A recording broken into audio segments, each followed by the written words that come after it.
نے وہ نکالا اور ایک اٹیکر گیا بھی تھا وہاں سے. انہوں نے جو پہلے بتائی تھی ہمیں واقعات, اس میں یہ بتایا تھا کہ ایک بندہ واپس گیا تھا. یہ سمجھی تھی کہ وہ بیگ تلاش کرنے گیا ہے, لیکن اب یہ لگ رہا ہے کہ وہ وہاں پہ جا کے 1000 روپے رکھ کر آیا ہے اور کارڈ رکھا ہے. اب دیکھیں یہ ایک اتفاق بھی ہو سکتا ہے, انہوں نے سوچا ہوگا کہ خاموشی سے چلی جائے, گھر پہنچ جائے, کسی کو بتائے نا, تو شاید اس کو 1000 روپے کی پیٹرول کی ضرورت ہو. مگر یہ ایک سوال ضرور ہے کہ ان خاتون نے اسپیسیفکلی 1000 روپے کہا تھا, اور میں CCPO صاحب سے کہوں گی وہ کال ان کے پاس ریکارڈڈ ہوگی, ہونی چاہیے. اس کال میں یہ بات سنیں, یہ ویریفائی ہو جائے گی کہ انہوں نے یہ اسپیسیفکلی کہا تھا. وہ جو گواہان تھے وہیں پہ موجود تھے, وہ بتا دیں گے کہ ہم نے 1000 روپے اور یہ جو کارڈ ہے وہاں سے نکالا. فریا جو بات کر رہی ہیں جسٹس ناصرہ صاحبہ, یہ ٹپ آف کی انہوں نے بات کی, یہ بڑے امپورٹنٹ پوائنٹس ہیں. اور اس کے ساتھ ساتھ جب پہلی دفعہ پریس کانفرنس کی ہے وزیر اعلیٰ پنجاب نے اور اس کے ساتھ IG پنجاب نے, تو انہوں نے کہا کہ دونوں مجرموں کے DNA میچ ہو گئے ہیں. جبکہ وقار بعد میں پیش ہوا اور اس نے کہا کہ وہ تو اس میں شامل ہی نہیں ہے, اور پھر پتہ چلا کہ وہ اس معاملے میں واقعی نہیں مجرم قرار دیا جا سکتا.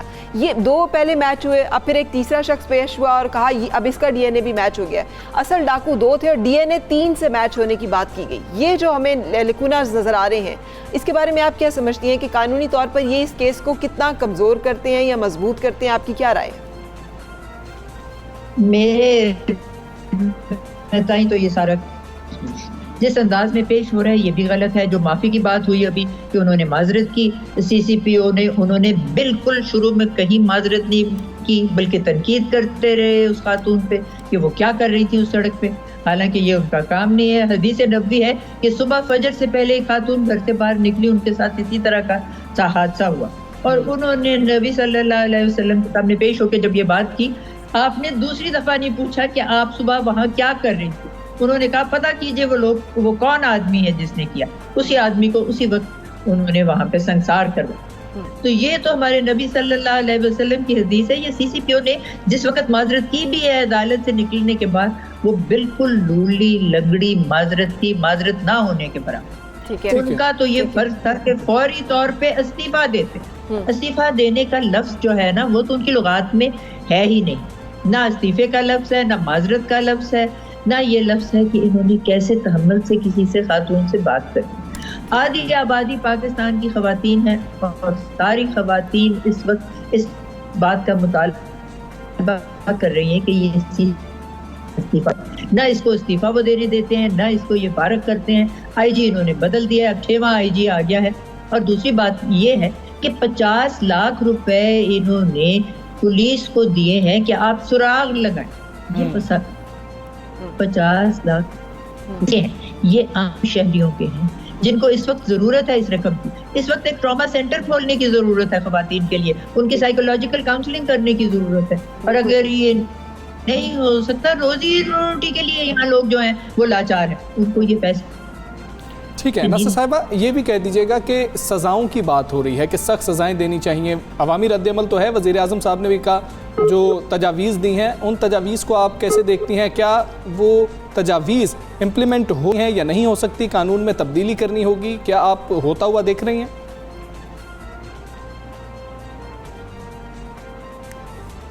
ناصر صاحبہ کو ہماری آواز نہیں جا رہی. ناصر صاحبہ کو نہیں ہماری آواز جا رہی, لیکن فریا آپ اس پہ کامنٹ کر سکتی ہیں. حمزہ نے جو سوال کیا ہے, آپ کی اس بارے میں کیا رائے ہے کہ وزیر اعظم بھی اس پہ برملا اظہار کر رہے ہیں, پبلک سینٹیمنٹ بھی یہی ہے, اور خاتون جو ہیں ان کا بھی مطالبہ کیا یہی ہے کہ سر عام پھانسی دی جائے, سخت سزا دی جائے, اور آپ اس کو ممکن دیکھ رہی ہیں کہ کوئی لیجسلیشن ممکن ہو سکے اس پہ؟ دیکھیں ملک میں قانون موجود ہے, سزائیں موجود ہیں, یہ بحث اچھی ہے, مگر مجھے سمجھ اس بات پہ تھوڑا سا لگا کہ یہ اس وقت ہم بحث کرنا شروع ہو گئے کہ سزا کیا ہونی چاہیے. کچھ لوگ آ کے اس کو ڈائلوٹ کرنے کی بات کریں, کچھ اس کو سخت ترین سزا کی بات کریں. اس میں تو کوئی دو رائے نہیں ہے کہ ان کا خاندان, ان کی تمام احباب وہ خود یہی کہتی ہیں کہ دل چاہتا ہے کہ خود اپنے ہاتھ سے مار دوں, ان کو ختم کر دوں. یہی بات ان کی فیملی بھی کہتی ہے. پہلے دن سے ان کے اندر غم و غصہ ہے, وہ کہتے ہیں ہمیں کہیں سے مل جائیں, ہم خود جا کے بدلہ لے لیں اپنا, اب خود جا کے حساب برابر کر دیں. نیچرل سینٹیمنٹ ہے. میں نے یہ بھی دیکھا کہ بہت سارے لوگ جو ابھی آ کے اس کو کیپٹل پنشمنٹ کی بحث بنا رہے ہیں,